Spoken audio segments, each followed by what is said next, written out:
क्या कह रहे भगवान? भगवान कहते हैं जब मैं किसी पर कृपा करता हूं तो उसका समस्त धन छीन लेता हूं, क्योंकि धन के मध्य में व्यक्ति मतवाला हो जाता है अहंकार में,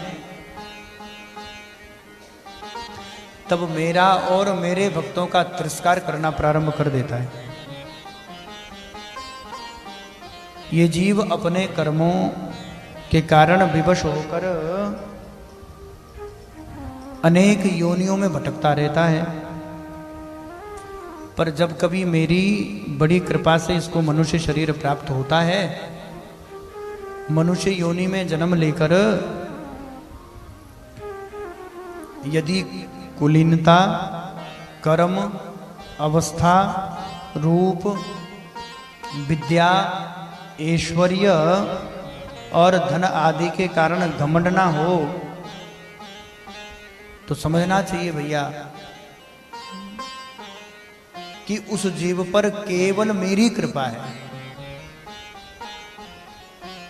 अन्यथा तो भैया ये अहंकार कब कब होता है, कहां कहां अभिमान जीव को होता है।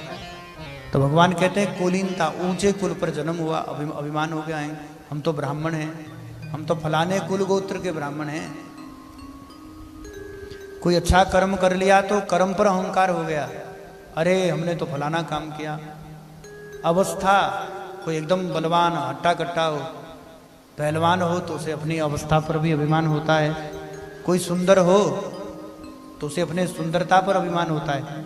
कोई महाराज जी पढ़ा लिखा हो, विद्वान हो तो उसको अपनी विद्या पर, किसी के पास खूब ऐश्वर्य हो, पद प्रतिष्ठा हो, तो ऐसे व्यक्ति को अपने पद प्रतिष्ठा और ऐश्वर्य पर अभिमान होता है। और किसी किसी को तो भैया धन पर ही अभिमान हो जाता है। तो अभिमान के ये कारण हैं। और भगवान कहें जिसके पास रूप, ऐश्वर्य, धन, संपत्ति ये सब हो, लेकिन फिर भी उसमें अभिमान ना हो, तो समझना कि वो केवल मेरी कृपा उस पर है। अन्यथा तो इन चीजों को पाकर कोई व्यक्ति अभिमान से बच नहीं सकता।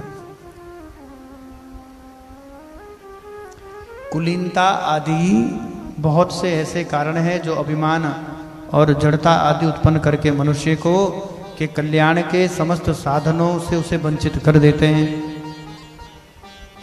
परंतु जो भक्त मेरी शरणागति हो जाते हैं वो इन सब से मोहित होते नहीं हैं।